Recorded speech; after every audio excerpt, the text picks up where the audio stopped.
Hi everyone and welcome to Jack and Cat Adventures. Today we're going to be making thick, soft peanut butter cookies. When I tell you these are good, these are the best peanut butter cookies I've ever tasted. They stay really soft for a couple of days as long as you keep them in like a Ziploc bag. They are out of this world. You need to try this recipe. So let's These get started. will not last till tonight. No, they won't. Okay, so in a bowl you need 3/4 cup of peanut butter. I use Jif, that's what we have in the house, but use whatever you like. I've never done this with crunchy peanut butter. I just don't like crunchy peanut butter. So if you like it, you can try it. Alright, right here. You're going to need a 1/3 cup of butter softened. I pulled this out last night, so Right. I'll be ready for today. Right. A 1/2 cup of brown sugar. And pull your eggs out the night before too to get them room temp. It just mixes easier when everything's room temp. Make sure you pack your brown sugar down tight. You're going to need a 1/4 cup of white sugar.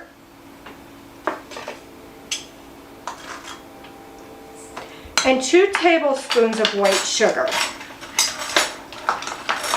This recipe is really easy. Everything goes in the bowl. Now we're going to mix this until it becomes light and fluffy.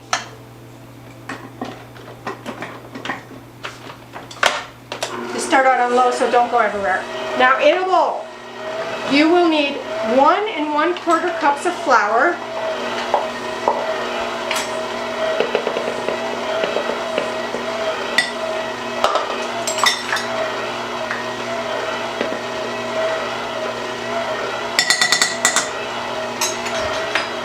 A 1/2 teaspoon of baking powder,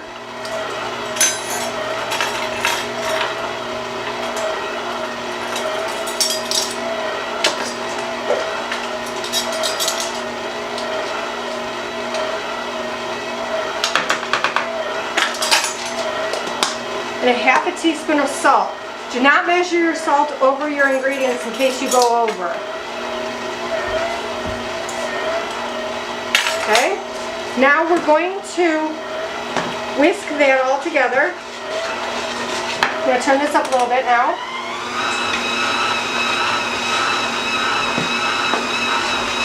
Add 1 teaspoon of vanilla.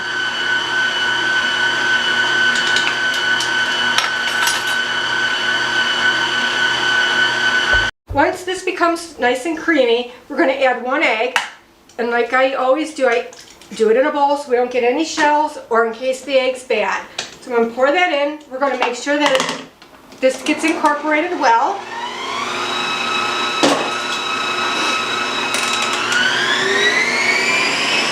And then we're going to start adding our flour.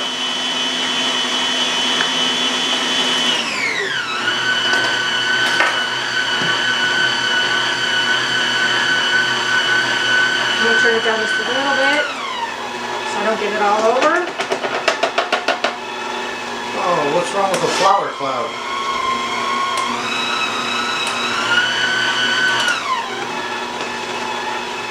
It's not baking unless you do it at least once.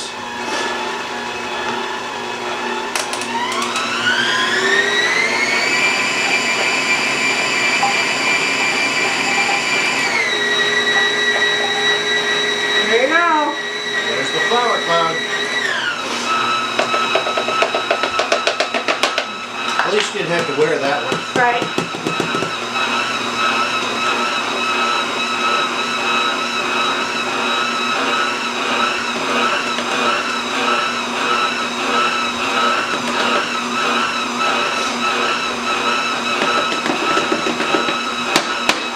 Okay.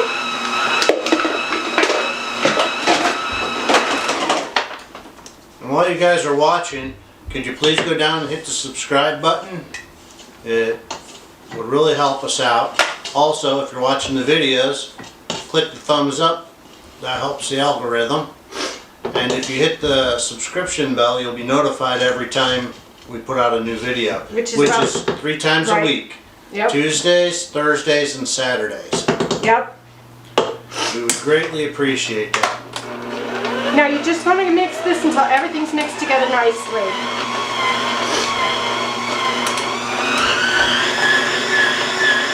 I still have some flour in there.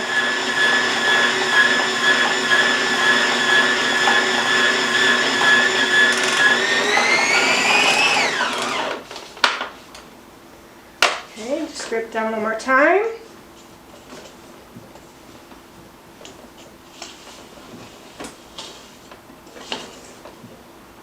Now you can double this recipe very easily. It comes out fine.